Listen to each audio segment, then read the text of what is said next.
ओम नमः शिवाय दोस्तों। माता पार्वती की जय, भोलेनाथ की जय। तो आज हम सुनाएंगे आपको महाशिवरात्रि की कथा। कथा पसंद आए तो उसको लाइक शेयर कमेंट भी कर देना और जो कोई चैनल पर न्यू है तो सब्सक्राइब भी कर लेना। तो चलिए कथा शुरू करते हैं।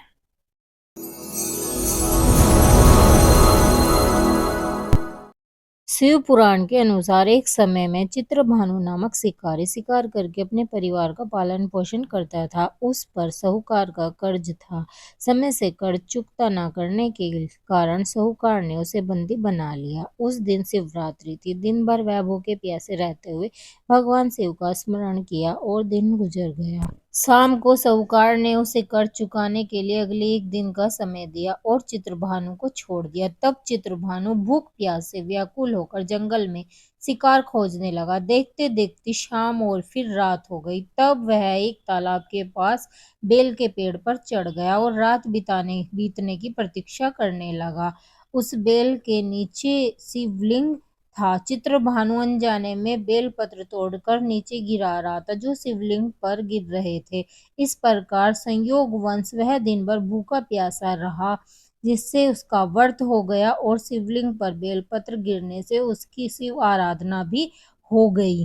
रात बीतने पर एक गर्भिणी हिरनी तालाब किनारे पानी पीने आई। तब वह धनुष बाण से उसका शिकार करने के लिए तैयार हो गया। उस हिरनी ने चित्रभानु को देख लिया। उसने शिकारी से कहा वह गर्भवती है, जल्दी ही प्रसव करेगी। उसने शिकारी से कहा कि तुम एक साथ दो जीव हत्या करोगे, जो ठीक नहीं है। हिरनी ने शिकारी को वचन दिया कि वह बच्चे को जन्म देकर आएगी, तब शिकारी शिकार कर लेना। इस पर शिकारी ने उसे जाने दिया। इस दौरान कुछ बेलपत्र और शिवलिंग पर गिर गए, जिससे प्रथम पहर की शिव पूजा हो गई। कुछ समय बाद एक और हिरनी वहां से जा रही थी।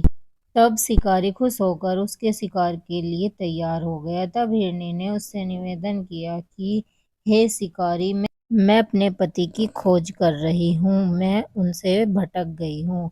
मेरे पति मुझे मिल जाएंगे। उनसे मिलने के बाद शीघ्र ही तुम्हारे पास आ जाऊंगी। तब शिकारी ने उसे जाने दिया। चित्रभानु शिकार न करने से चिंतित था। रात्रि का आखिरी पहर बीत रहा था। उस बार भी कुछ बेलपत्र टूटकर शिवलिंग पर गिरे, जिससे दूसरे पहर की भी पूजा हो गई। तब एक दूसरी हिरनी बच्चे के साथ वहां से जा रही थी। तब चित्रभानु ने उसका शिकार करने का निर्णय कर लिया। तब हिरनी ने उनसे कहा, शिकारी, मैं अपने बच्चे को उनके पिता के हवाले कर कर लौट आऊंगी। इस समय मुझे मत मारो। इस पर शिकारी ने कहा कि वह मूर्ख नहीं है। इससे पहले अपने दो शिकार छोड़ चुका हूँ। उसका परिवार भूख प्यास से तड़प रहा है। तब हिरनी ने कहा, मेरा विश्वास करो, मैं इन्हें इनके पिता के पास छोड़कर तुरंत प्रतिज्ञा करती हूँ। ऐसा करते हुए सुबह हो गई और अनजाने में ही शिकारी की शिवरात्रि की पूजा हो गई। उपवास और रात्रि जागरण भी हो गया। इसी बीच एक हिरण वहां से जा रहा था। तब शिकारी ने उसका शिकार करने का निर्णय कर लिया। चित्रभानु की प्रतिष्ठा चढ़ाए हुए उस हिरण ने निवेदन किया कि यदि तुमने मेरे से पहले 3 हिरनी और उसके बच्चों का शिकार कर लिया हो तो उसे भी मार दो, ताकि उनके वियोग में दुखी न होना पड़े। अगर उनको जीवन दान दिया है तो कुछ समय के लिए उसे भी जीवन दान दे दो। इससे मिलकर वह दोबारा यहाँ आ जाएगा। हिरण की बातें सुनकर शिकारी के मन में रात का पूरा घटनाक्रम सामने आ गया। उसने सारा घटनाक्रम हिरण को बताया।